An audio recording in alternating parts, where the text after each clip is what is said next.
could hardly be a bigger instance of incompetence when it comes to data trusted by citizens of this country to their government. The chairman of the Customs and Revenue Department, created by this government, has resigned his post. The question tonight is whether that'll be sufficient of a sacrifice to protect the government from the charge that the loss of the personal details of 25 million citizens is so monstrous that others must also pay. We're going to look at this in two ways, the political and the technical. First, our political editor, Michael Crick.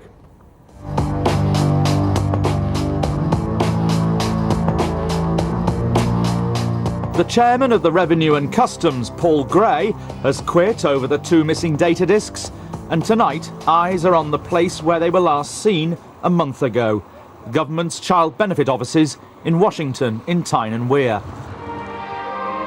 Another fiasco from which Alistair Darling won't easily spin himself out.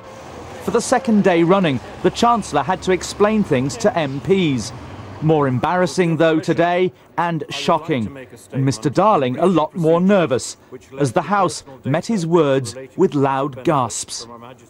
The missing information contains details of all child benefit recipients, records for 25 million individuals and 7.25 million families.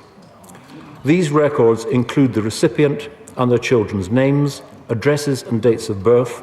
It includes child benefit numbers, national insurance numbers, and where relevant, bank or building society account details. Mr. Speaker, I regard this as an extremely serious failure by HMRC in the responsibility to the public. So, what happened?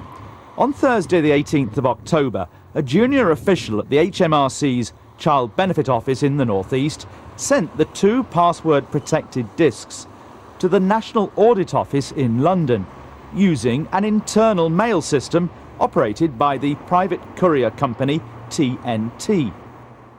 The disks never arrived, though HMRC bosses weren't told for another 3 weeks, till Thursday the 8th of November.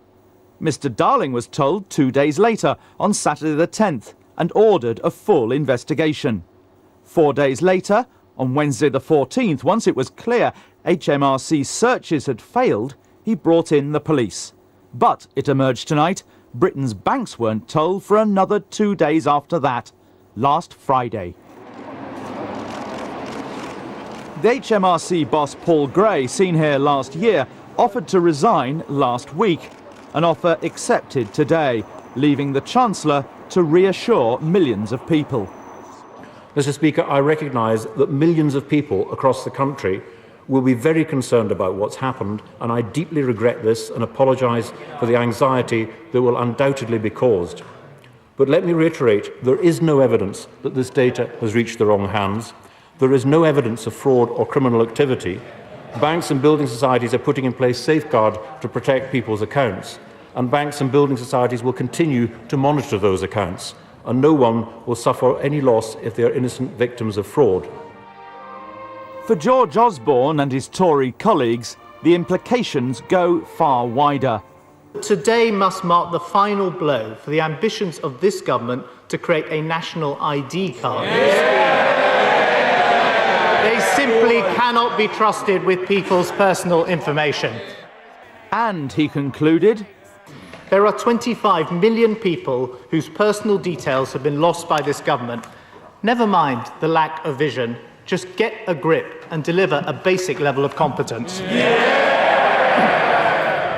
This is only the latest misfortune, though perhaps the most serious, to have befallen Her Majesty's Revenue and Customs.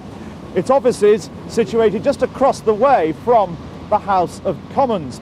In the last few months, we've seen two other data breaches, and the department has also suffered serious errors and fraud in the tax credit system.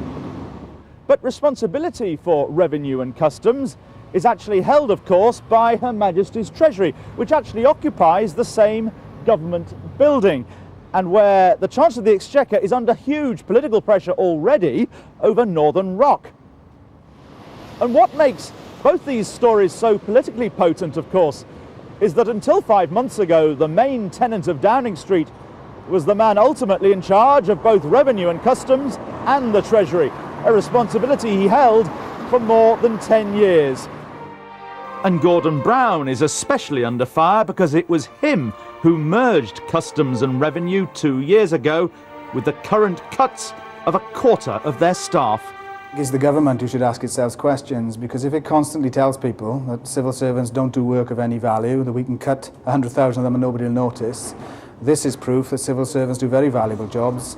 And if you constantly make cuts but ask people to do more and more, the pressure that builds can lead to a situation like this. They designed this system. They spatchcocked together the revenue with the customs, two completely different departments. They gave the revenue the responsibility for organising child benefit and tax credit, which the revenue had never had before. And finally, they imposed on the revenue and customs these draconian job cuts, which undermine morale in the organisation. So they can't pretend it was nothing to do with them. They've been running the revenue and customs for the last 10 years. The civil servant who lost his job today, Paul Gray, didn't seem at home tonight. A taxman for once, having to claim it got lost in the post. But now the focus is on his former bosses, and the question how long before we hear, "Move over, darling."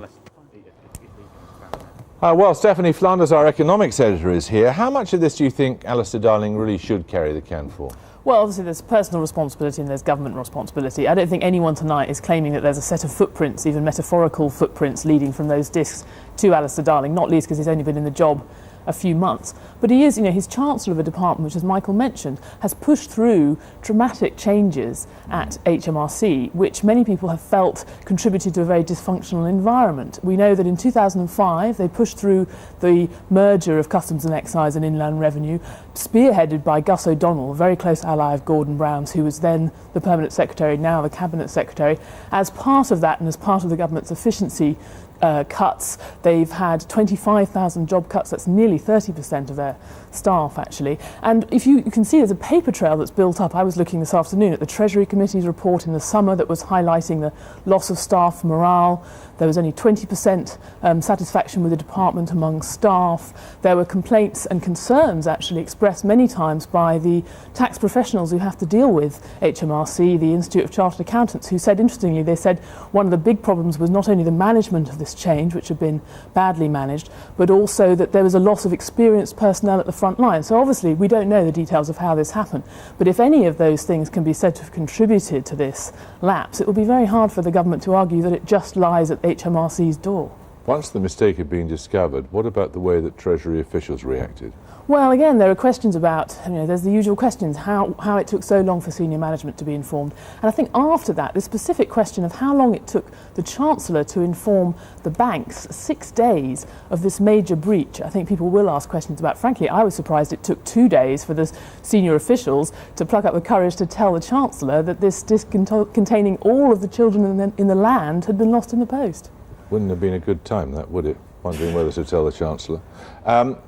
Overall, though, this Northern Rock, how badly damaged is he? Well, it's not been a good week for the Chancellor. It's not been a good few months. Not only actually bad borrowing figures this morning, which will not make things easier for him next year, but Northern Rock, which he's been dealing with the last few weeks. We saw him in Parliament yesterday dealing with it. He will be held very personally responsible for the 24 billion and counting that's of taxpayers' money that's been helped to support Northern Rock. But again, you have to say that was a situation in which he inherited an institutional and legal framework expressly set up by his predecessor, Gordon Brown, which was grossly inadequate, everyone agrees, for the task of dealing with a bank failure of that kind. So he's the unluckiest man in Cabinet. But as you say, in politics, you can't be this unlucky for too long, I guess. Stephanie, thanks.